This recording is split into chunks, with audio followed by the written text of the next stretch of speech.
Bismillahirrahmanirrahim. Assalamualaikum warahmatullahi wabarakatuh.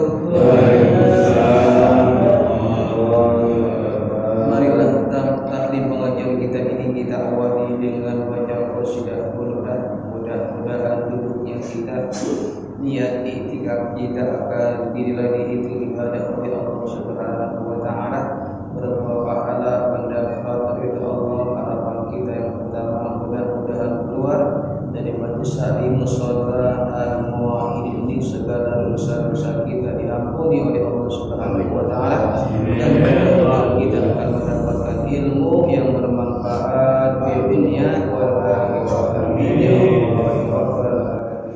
Pada pertemuan malam hari ini, tema yang akan kita bahas adalah itu bil wara'i wa makanatu minaddin, itu tentang al-wara' dan kedudukannya dalam agama kita.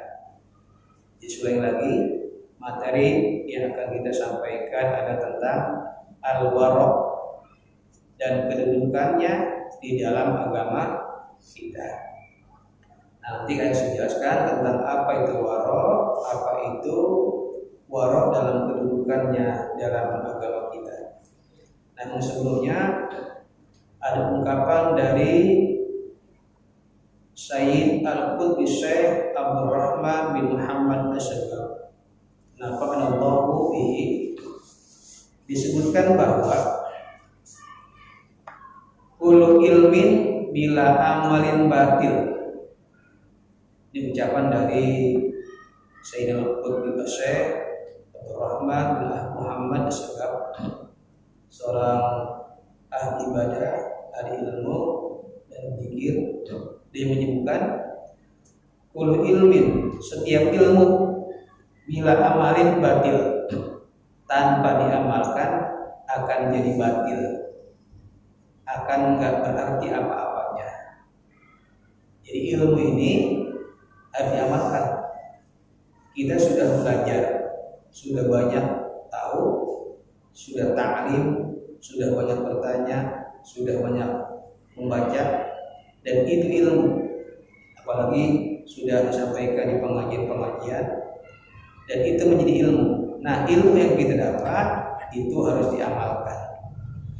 Kalau ilmu tanpa diamalkan menjadi batil, menjadi tidak berarti apa-apanya, bahkan akan merusak dirinya. Dia tahu tentang sholat itu wajib 5 waktu sehari semalam, udah tahu, disebutkan dalam Al-Quran, disebutkan dalam hadis Nabi, itu ilmu. Nah, amalin kita sholat 5 waktu, dari mulai isya, subuh, zuhur, asar, maghrib, ini wajib. Kemudian yang kedua, ilmu tentang ada namanya sholat qobliyah, ba'diyah, ada sebelum dan ada sesudah. Contoh maghrib, ada namanya sholat qobliyah maghrib, ada ba'diyah juga, ada sudah maghrib. Udah tahu nih, pahalanya juga luar biasa. Apa sih fungsinya dari sholat qobliyah ba'diyah? Ini sebagai penambal. Sebagai penambal, barangkali kita sholat maghrib tadi itu yang kurang, ada yang bolong, barangkali sholat dari rukunya, sujudnya kurang sempurna, bacaannya kurang sempurna, maka ditambal dengan qobliyah dan ba'diyah untuk melengkapi sholat yang kita lakukan maghrib sebagai kewajiban kita. Sudah tahu ilmunya tentang qobliyah ba'diyah. Isya juga sama, ada qobliyah, ada ba'diyah. Cuma kalau isya itu qobliyahnya disebut dengan sunnah biasa, artinya itu bukan sunnah muakkadah. Boleh kita tinggalin tuh kalau sholat qobliyah isya. Biasa kalau kita ngaji nih, aja isya, habis aja isya langsung qomat, ya langsung qomat nih, itu boleh, karena qobliyah isya itu sunnah biasa. Tapi ba'diyah isya itu termasuk sunnah yang luar biasa, sunnah yang sangat Rasul nggak pernah ninggalin ba'diyah isya. Nah Nabi itu kalau sholat sunnah ba'diyah isya di rumah, selesai sholat isya Rasul kemudian berzikir, berdoa, kemudian pulang melakukan sholat ba'diyah isyanya di rumah. Itu sunnahnya. Jadi kalau kita sholat sunnah ba'diyah isya, sunnahnya di rumah. Kalau kita di musola kagak, di rumah kagak. Dia pulang langsung, ini begitu ya, begitu ya. Lu nggak sembahyang ba'diyah, kan kagak usah di rumah. Sunnah di rumah, ya di rumah dah. Kita mah husnuzon aja. Beres sembahyang isya, pada pulang tuh. Oh, pada sembahyang di rumah. Di rumah kok pada megang remote. Lu pada sholat ba'diyah isya. Nabi itu walaupun nggak sholat sunnah ba'diyahnya di masjid, melakukannya sholat sunnah ba'diyah di rumah. Kalau saya memang kalau ba'diyah isya kebanyakan di masjid atau di musola. Karena kalau ke rumah udah lain urusan dah. Udah lain urusan dah. Pengen pipis lah, gerah lah, macam-macam gitu. Jarang atau susah ba'diyah sholat sunnah isya di rumah. Ada lagi namanya qobliyah subuh. Nah, ini pahalanya kalau biasa ilmunya sudah tahu. Siapa yang sholat sunnah qobliyah subuh itu pahalanya dunia dan seisi-isinya. Jadi siapa yang kaya hari itu adalah orang yang melakukan sholat sunnah qobliyah subuh. Orang kaya itu. So dia punya pahala luar biasa, dunia dan seisi-isinya. Yang motor kecil, ini dunia seisi-isinya tuh pahalanya. Maka jangan pernah ninggalin sholat sunnah qobliyah subuh, itu luar biasa. Ilmu itu amalin. Kemudian sholat subuh. Nah, habis sembahyang subuh atau sholat subuh nggak ada yang namanya ba'diyah subuh. Habis zikir pulang. Jangan sholat sunnah, hukumnya haram. Hukumnya haram sholat sunnah setelah sholat subuh. Nanti ketemu zuhur, ada juga qobliyah zuhur, ada ba'diyah zuhur. Ada yang menyebut 4 rakaat ba'diyah zuhur, ada yang menyebut 4 rakaat ba'da zuhur. Udah kalau nggak sanggup 2 aja dah. 2 sebelum zuhur, 2 setelah zuhur. Hukumnya sunnah. Nanti ketemu asar. Asar juga ada namanya qobliyah asar. Nah, habis asar kayak subuh nggak ada ba'diyah asar, haram hukumnya. Habis sholat asar langsung aja pulang, dicikir, baca doa, itu tidak usah sholat ba'diyah asar, hukumnya haram. Nggak ada tuh ba'diyah asar. Ini udah ilmunya nih, nah tinggal diamalin. Jadi kata Syekh Abdurrahman bin Muhammad Assegaf, kullu ilmin bila amalin batil. Setiap ilmu enggak diamalin rusak, batil, udah enggak berarti apa-apa. Nah, wa kullu ilmin wa amalin bila niatin habaun. Setiap ilmu kemudian diamalin. Kalau tadi kan ilmu enggak diamalin, ini ilmu diamalin, tahu qobliyah subuh dilakukan, ba'diyah maghrib dilakukan, qobliyah isya, ba'diyah isya, pokoknya semua amal tentang sedekah diamalin. Pokoknya ilmu yang dia tahu diamalin. Bila niatin tapi nggak pakai niat, dia sholat maghrib, Allahu Akbar, dia sebagai apa ya? Dia nggak tahu, mending gini aja. Dia sholat tanpa niat, dia sedekah tanpa niat, pokoknya melakukan amal ibadah enggak pakai niat, itu habaun, itu hilang begitu aja ke debu, ditiup angin, nggak ada pahalanya, nggak ada bekasnya. Maka perlu yang namanya niat. An-niyatu bi qalbi, niat itu di dalam Sekecil apapun yang kita lakukan, amal itu harus pakai niat. Setidaknya niatin lillahi ta'ala. Saya melakukannya karena Allah. Jadi niatin tuh. Usolli fadl isya'i arba'atin mustaqil qiblati adaan lillahi ta'ala. Setiap perbuatan kita niatin lillahi ta'ala. Nah, itu ada pahalanya. Makanya kalau ada orang punya ilmu kemudian diamalin, nggak pakai niat, habaun, itu amalnya itu habaun, hilang kayak debu ditiup angin. Nanti di akhirat, mana ibadah saya, mana sholat saya, mana umroh saya, mana sedekah saya, nol. Karena ketika melakukannya nggak pakai niat lillahi ta'ala. Ini pentingnya belajar, pentingnya ngaji, pentingnya punya ilmu, supaya amal-amal kita ini itu ada bekasnya, ada asalnya, ada pahalanya. Tadi itu saya bilang tadi, mudah-mudahan dengan niat itikaf kita nih, itikaf nih, kita duduk di musola, itikaf duduk. Ada namanya niat itikaf, nawaitu an atakifa bihajil musola billahi ta'ala. Saya duduk itikaf di musola ini karena Allah Ta'ala.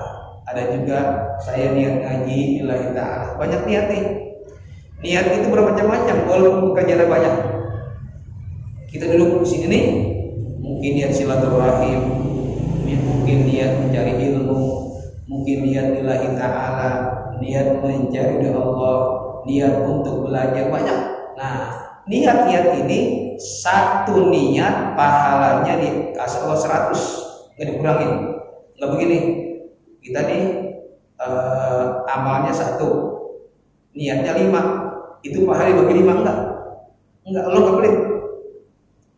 Ketika kita melakukan ibadah, tapi niatnya banyak, kayak kita nih ngaji nih, duduk di sini, niatin banyak, niatin silaturahim, niat untuk ukhuwah Islamiyah, niat untuk belajar, niat lillahi ta'ala, niat untuk ketemu si fulan, pokoknya banyak lah. Nah, niatin itu, niat-niat ini Allah kasih pahala masing-masing 100 full. Allah nggak pelit. Nah, makanya kalau kita melakukan ibadah itu niatin. Kalau seandainya nggak niat, ada juga niatnya barangkali itu riya. Itu apalagi riya modal, itu akan ditolak oleh Allah Subhanahu wa taala pahalanya. Jadi kata Syekh Abdurrahman bin Muhammad Syekha, wa kullu ilmin wa amalin bila niyatin habaun. Setiap ilmu kemudian diamalkan tanpa niat, maka amal ibadahnya habaun, itu hilang tanpa bekas, kayak hilang ditiup atau debu ditiup angin. Yang ketiga, wa kullu ilmin wa amalin wa niyatin bila sunnatin mardudun. Dia punya ilmu, kemudian diamalin, kemudian niat juga. Kalau tadi kan ilmu nggak pakai amal, batil. Ilmu diamalin nggak pakai niat, hilang. Nih ilmu kemudian diamalin, kemudian pakai niat, bila sunnatin tapi nggak ngikutin sunnah. Dia niat tapi nggak ngikutin sunnah, mardudun, ditolak. Dia melakukan ibadah nggak ngikutin sunnah Nabi. Kan kita kan ibadah ini ngikutin sunnah Nabi. Qobliyah, ba'diyah itu sunnah Nabi. Kita sholat duha sunnah Nabi, sedekah sunnah Nabi, zikir sunnah Nabi, tahajud sunnah Nabi. Pokoknya ibadah-ibadah yang kita lakukan itu rata-rata kebanyakan adalah ngikutin sunnah Nabi. Ada nggak ibadah yang nggak ikut sunnah Nabi? Ada. Mungkin barangkali dia ibadah, dia melakukan sholat, ya mungkin sholat daripada nggak ngapa-ngapain sholatnya, nggak ada aturan lainnya dari Nabi. Dia sholat aja, misalnya sholat 6 rakaat. Sholat apa? Ya sholat aja dah. Nah mungkin pada sholat ini disebutin dia pengen dapat rezeki aja sholat, tapi nggak ada sunnahnya, mardudun, tertolak oleh Allah Subhanahu wa Ta'ala. Kita ngaji ini kan sunnah karena Nabi sering melakukan taklim, wajikir dan zikir. Ini semua yang kita lakukan ibadah ini itu punya dasar sunnah Rasulullah SAW. Itu yang ketiga. Yang keempat, wa kullu ilmin wa amalin wa niyatin wa sunnatin bila wara'in usranun yukhafu ala sahibihi. Ada di lengkap dia, punya ilmu, kemudian amalin, kemudian punya niat, kemudian sunnah juga ngikutin sunnah. Bila warokin tapi nggak warok, nah ini akan jelaskan. Nggak warok, apa warok? Makanannya nih nggak dijaga, nggak warok, asal makan aja. Usronun, dia rugi. Yukhafu ala sahibihi, dan itu akan merugikan orang yang pemilik ibadah ini. Nah warok ini nih, apa sih warok? Nih warok ini menjaga makanan minuman yang kita minum ini kadang-kadang kita nggak jaga. Ada aqua di tempat orang nih. Ini aqua siapa ya? Udah minum aja. Cuma sepele ya, minum aja tenggak. Barangkali punya orang, dia naruh minum aja. Ada makanan, ini yang halal nih, makanan halal nih. Makanan halal, makan aja. Ini kurang warok. Ini itu akan merugikan dia. Makanya pada orang-orang punya ilmu, dia juga amalnya bagus, niat luar biasa, ngikutin sunnah, tapi nggak warok, asal makan aja, nggak jaga perutnya nih. Ini perut masuk, ini bukan masalah makanan yang haram, bukan halal, tapi nggak jelas subhat yang kita makan. Ada makanan kita makan, yukhafu ala sahibihi, itu akan rugi bagi orang yang melakukannya. Nanti itu akan berkurang derajatnya di sisi Allah Subhanahu wa Ta'ala. Ini kita belajar sufi dikit, belajar tentang bagaimana menjaga perut. Ini nanti kalau kita meninggal dunia, itu jenazahnya dimandiin. Kemudian dimandiin, salah satu sunnahnya adalah perutnya gini, diurut-urut ya. Pernah nggak lihat orang di jenazahnya? Ini kotoran yang keluar, karena nanti dia akan menghadap Allah. Sebab kotoran ini hasil makanan dunia, yang akan dihadapi adalah Allah Subhanahu wa Ta'ala. Mohon maaf ya, ini salah agak belok. Tai aja itu harus dikeluarin, harus bersih nih. Ini dalam perut dikeluarin, kotoran itu dikeluarin, harus bersih. Itu apa yang tukang mandi nih, biar kotorannya keluar bersih. Ini adalah perut, jaga perut kita, karena perut inilah yang akan mengangkat derajat kita nanti di mata Allah Subhanahu wa Ta'ala. Nah, baru kita masuk tentang tadi al-wara wa makanatu minad-din, sikap wara dan kedudukannya dalam agama kita. Jadi ini dari sekarang ini kita menjaga perut. Disebutkan ini ada ungkapan dari Abdullah bin Umar bin Khattab radhiyallahu anhu, ini bukan hadis, tapi ucapan dari Abdullah bin Umar. Abdullah bin Umar adalah anak dari Umar bin Khattab. Qala, dia mengatakan, "Law sholaitum hatta takunu kal hanaya." Kalau seandainya engkau sholat dan sholatmu itu luar biasa, orang mandaknya khusyuk, kal hanaya bungkuk, sujudnya lama, rukunya orang pandang, ini orang sholat luar biasa ini. Pokoknya luar biasa deh sholatnya. Kal hanaya itu luar biasa, pandangan johirnya adalah orang yang tadaru, dari orang yang tawadu. Dia sholatnya luar biasa nih. Wasumtum hatta takunu kal kautar. Kemudian juga puasanya juga dari pandangan orang itu kal kautar. Itu orang itu kayak orang yang diikat pakai tali, perutnya kempes. Jadi benar-benar puasa.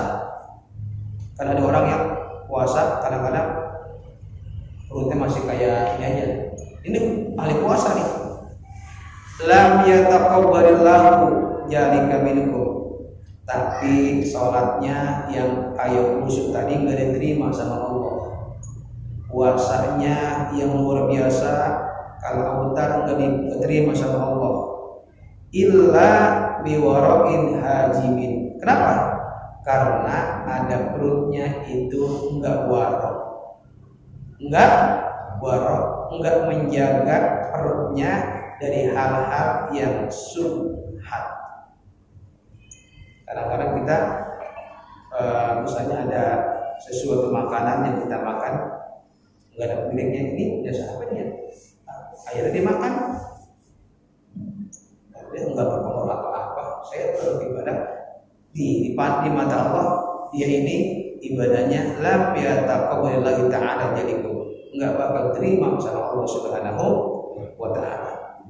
Nah, makanya ada sebuah kisah mungkin pernah saya sampaikan, kisah dari ayahnya Al-Imam Asy-Syafi'i. Ini ayahnya ini pada suatu hari itu ngelihat ada pohon apel. Kalau orang Betawi ngoyor, ngambang di kali, kemudian diambil.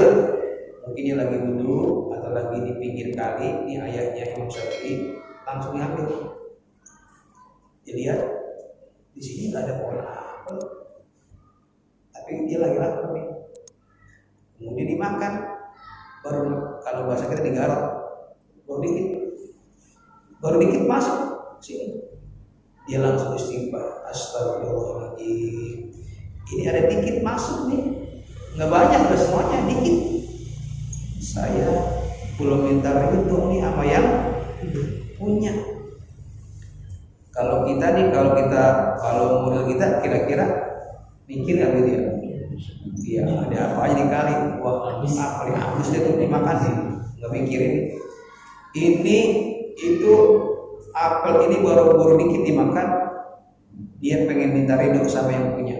Ditelusuri itu kali, ternyata berkilo-kilo, jauh banget. Lah kalau kita mah mungkin nggak bakal ini. Di ujung itu ada pohon atau buah atau kebun apel yang memang jatuhnya ke kali. Nah, kemudian ini dia nih, barangkali pohon apelnya. Nyarilah yang punya untuk minta ridho. Kemudian ketemu sama yang punya pohon. Ini ayah dari Al-Imam Asy-Syafi'i. Kemudian kata ayah dari Al-Imam Syafi'i, siapakah ini yang punya pohon ini? Ada yang ngaku nih, saya. Kenapa ya? Ini saya dari sana jauh. Tadi waktu saya di pinggir kali, saya ketemu pohon buah apel, saya makan. Ini baru dikit saya makan, udah semuanya ini ada buktinya. Saya minta ridho, tolong dihalalin yang saya makan dulu di perut sedikit.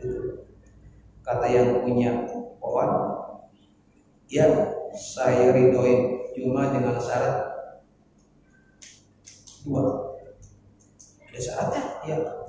Satu, engkau harus kerja bersama sama saya 2 tahun tanpa digaji. Bayangin, kerja beresin kebun, miara kebun nih, rapin kebun, pokoknya miara kebun, bersih sampah-sampahnya 2 tahun tanpa digaji. Kalau begini langsung marah-marah. Yang kedua apa? Yang kedua, setelah engkau kerja nanti akan disampaikan cara kedua. Sekarang kerjain dulu. Yang benar karena dia pengen minta ridho dikit aja. Akhirnya dia kerja di situ selama 2 tahun tanpa digaji. Untuk ridho tadi tuh buah apel yang digarap dikit. Udah 2 tahun. Syarat kedua apa? Yang kedua, engkau harus nikah dengan anak saya. Anak saya matanya buta, tangannya buntung, kakinya buntung, telinganya budek, mulutnya bisu. Suruh nikah sama anaknya.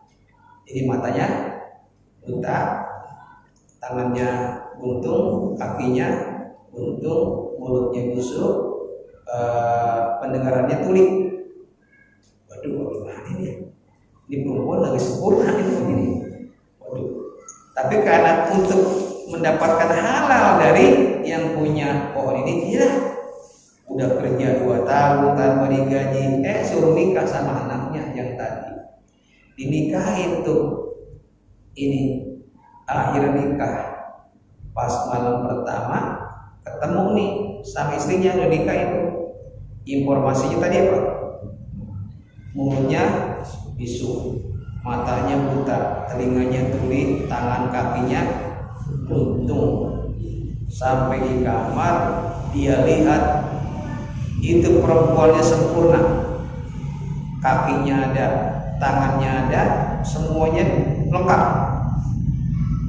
Langsung keluar, nanya sama mertuanya, saya salah kamar ini, salah kamar. Yang perempuan yang sini kan tadi informasi tadi, ini kok ada kakinya, ada tangannya, dan lengkap. Mungkin ini bukan dia nih, orang lain. Kata bapaknya, itu dia anak saya yang nikahin. Tadi informasi kan tangannya buntung, kakinya buntung, semuanya pada matanya buta. Maksudnya adalah anak saya itu orangnya warok, kakinya itu belum pernah dipakai buat maksiat, tangannya belum pernah dipakai maksiat, mulutnya belum pernah ngomongin orang, dipakai nyikir, matanya juga buta, itu simbol dia nggak pernah melihat apa-apa kecuali yang dari Allah Subhanahu Wa Taala.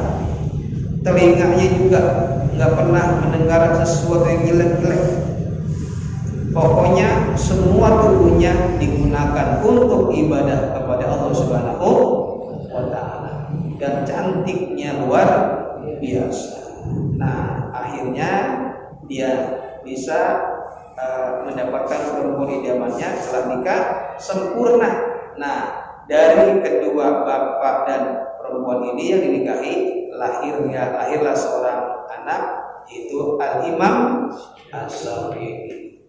Itu hasil dari orang tuanya yang warok dan ibunya yang warok, jaga perutnya.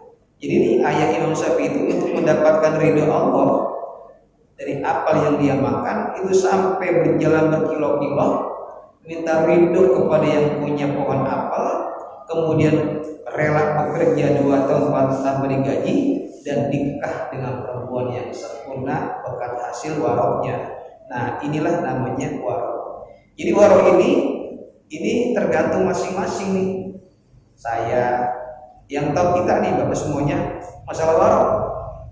Yang kadang-kadang kita soal makan asal nyaplok aja. Iya, asal makan aja. Iya.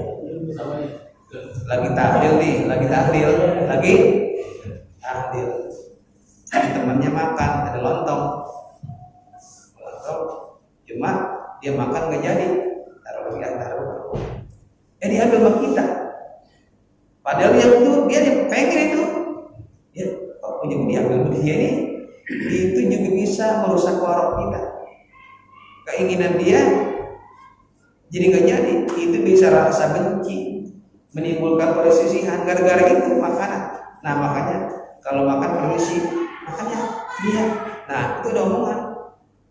Iya barangkali kadang-kadang sedikit aja itu bisa merusak warok kita di hadapan Allah Subhanahu wa taala.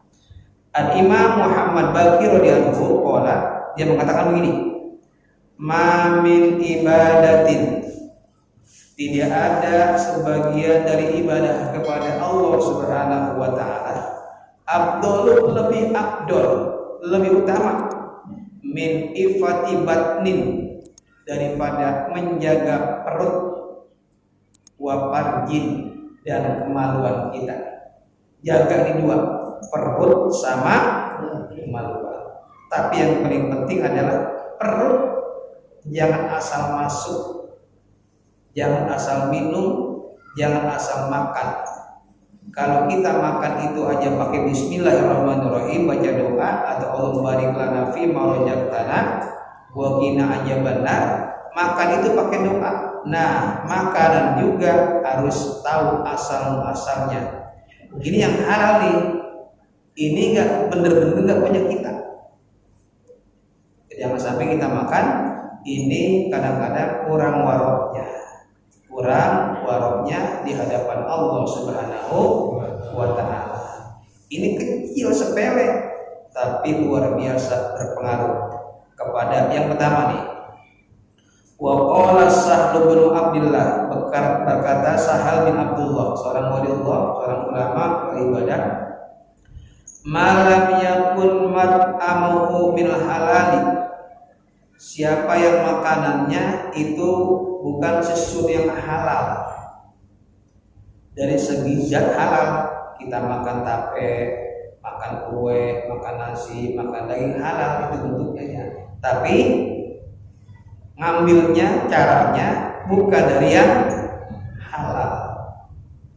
Lam yuksab an qalbihi hijabun, maka enggak bakal dibuka hatinya hijab. Kita punya hati ini ada hijab namanya. Hijab ini kalau terbuka itu dekat sama Allah. Sebab Allah itu ya untuk mendekati kita bukan lewat mata, bukan lewat tangan, bukan lewat kaki, tapi lewat hati. Ala bizikrillah tatmainnul qulub, kata Allah. Berzikirlah dalam hati, hati akan tenang. Ini di sini nih, kalau kita nih ada suatu makanan yang enggak halal, ini hijabnya tertutup, enggak ada ketenangan, walaupun sedikit. Nah makanya kalau kita makan yang halal, mungkin memang caranya halal, pokoknya enak dimakan, itu akan terbuka namanya hijab, penghalang untuk mengingat Allah Subhanahu wa taala. Yang kedua, wa tusarat ilaihi uqubah, dan akan segera itu Allah berikan pahala langsung cepat. Maka ada orang yang kadang-kadang ibadah pahalanya lambat dikirim. Ada orang kerja kadang-kadang gajinya lambat. Ini gajinya lambat amat sih. Ya ada itu kan. Ini juga ada pahala lambat Allah kasih, dikasih lambat pahalanya. Terus Allah nggak disegain. Makanya kalau hati kita bersih nih, dari makanan, dari minuman yang dan kita jaga sifat warok, itu waktu syarat ilal ukubah, itu cepat pahalanya. Yang ketiga, wala tanfa'uhu sholatuhu wala siyamuhu wala sadaqatuhu. Kalau ada makanan yang enggak halal, walaupun sedikit itu ininya, itu tanfa'uhu sholatuhu, sholat yang enggak ada manfaatnya. Siyamuhu, puasa yang enggak ada manfaatnya. Sodakohnya enggak ada manfaatnya. Kalau ada sesuatu makanan yang tidak halal dalam perut kita, itu kita sholat nggak ada manfaatnya, puasa nggak ada manfaatnya, sodakoh juga nggak ada manfaatnya. Wa inna mahibul qalbi anil malakuti bisuit matami. Sebab untuk membuka hijab kita adalah jauhkanlah dari makanan-makanan yang jelek, makanan yang tidak halal. Sebab makanan yang enggak halal akan menjadi hijab kita, ada hijab antara diri kita dengan Allah Subhanahu wa taala. Nah, sekarang ini kita jaga makanan kita. Kadang-kadang kalau ada yang punya adab nih, kita dikasih makan nih di ruang tamu. Jangan minum dulu kalau keluar rumah belum nyuruh minum. Kalau enak juga nih, minum aja. Nah, kalau ruang tamu ya silakan minum, biar saya minumnya. Itu dapat udah ridho nih, udah ridho yang punya rumah. Ini kadang-kadang dikasih minum, udah berarti sih, udah makan semuanya, minta ridho. Nah, ini sepele memang kecil, tapi itulah warok kita. Jagalah warok kita, sebab warok inilah yang akan mendekatkan diri kita kepada Allah Subhanahu wa ta'ala. Terakhir, ini ada cerita Ruya Sufyan As-Sauri rahimahullah fil Manam. Diriwayatkan Sufyan Sauri itu melihat fil Manam, dalam mimpinya itu walakul janahani yatiru bihima. Dia itu di surga itu punya sayap kayak bidadari itu. Ini ngimpi. Ini seorang Sufyan namanya Sufyan Sauri radhiyallahu. Ini ahli ibadah tingkat tinggi, waliullah. Ngimpi itu dia udah masuk surga, masuk surganya, dan dia punya sayap kayak burung. Minas sajaratin ila sajaratin, nemplok sini, nemplok sana, gara-gara punya sayap. Ini ngimpi nih seorang waliullah. Pagila lalu ditanya, niltah aja, ini bisa begini dari mana? Punya sayap, enak banget kayaknya kayak burung nemplok sini. Qala bil waro, aku melakukan di dunianya suka jaga makananku. Nah, jadi intinya bahwa kalau kita ingin mendapatkan tingkat tinggi, derajat tinggi di hadapan Allah, bukan hanya di dunia tapi nanti di akhirat, jaga perut kita dari hal-hal yang haram. Yang halal aja itu kadang-kadang harus diperhatiin. Yang halal nih, udah halal nih, diperhatiin. Ada nggak unsur, ada hak nggak halalnya? Mungkin barangkali milik orang, barangkali ada sesuatu yang masuk ke kita, ada yang nggak ridho, ada yang nggak ikhlas. Maka makan walaupun halal, maka minta ridho lah kepada orang yang punya. Seluruh ini akan menjaga diri kita dari yang haram. Ya, mudah-mudahan ini ada manfaatnya. Yang intinya, jagalah perut kita dari hal-hal yang haram. Walaupun halal, sikaplah dengan sikap yang waro. Ya, mudah ada manfaatnya. Tinggal diamal ini jadi ilmu yang bermanfaat di dunia wal akhirah. Yang kita baca Fatihah, kita doakan banyak di antara kita yang sakit, tetangga kita, keluarga kita ada yang sakit nih, bahkan mungkin di kampung atau di tempat yang jauh saudara kita atau keluarga kita. Mudah-mudahan yang sakit kita doakan diangkat penyakitnya oleh Allah Subhanahu wa taala, disembuhkan oleh Allah Subhanahu wa taala. Juga bagi orang-orang yang sedang punya masalah, punya problem, punya urusan, kita doakan tetangga kita, keluarga kita yang sedang punya urusan, punya masalah, diberikan jalan keluar, diberikan kemudahan oleh Allah Subhanahu wa taala, dan orang-orang yang belum mendapatkan hidayah diberikan hidayah oleh Allah Subhanahu wa taala. Ala hadiniya wa ala kulli niyatin sholih ma'assalam wal barakah wal maghfirah wasyifa wa hidayah siril Fatihah. A'udzu billahi minasyaitonir rajim. Bismillahirrahmanirrahim. Alhamdulillahirabbil alamin arrahmanir rahim maliki yaumiddin. Iyyaka na'budu wa iyyaka nasta'in ihdinas siratal mustaqim siratal ladzina an'amta 'alaihim ghairil maghdubi 'alaihim waladdallin. Amin. Rabbana ya karim ya karim a'udzu billahi minasyaitonir rajim. Bismillahirrahmanirrahim.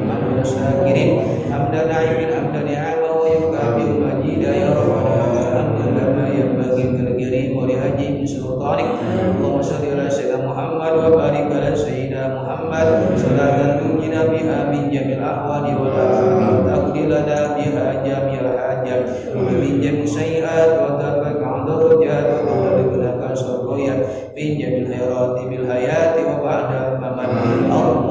inna nas'aluka ilman nafi'a wa amalan sholihan mutaqabbala wa yaqinan shadiqan wa qalban khashi'an wa du'an mustajaba wa rizqan wasi'an mubarakan min haitsu la yahtasib wa ij'alni muqimas shalati wa dhurriyyati rabbana wa taqabbal du'a rabbana atina fid dunya hasanah wa fil akhirati hasanah wa qina adzabannar wadkhilna jannatal abrar ajin ya ghaffar ya rabbal alamin wa sallallahu Muhammadin wa ala alihi wa sahbihi wa sallam bi fadlika subhanaka rabbil izzati amma yasifun wa salamun alal mursalin walhamdulillahi rabbil alamin. Terima kasih. Mohon maaf. Wabillahi taufiq. Assalamualaikum warahmatullahi wabarakatuh.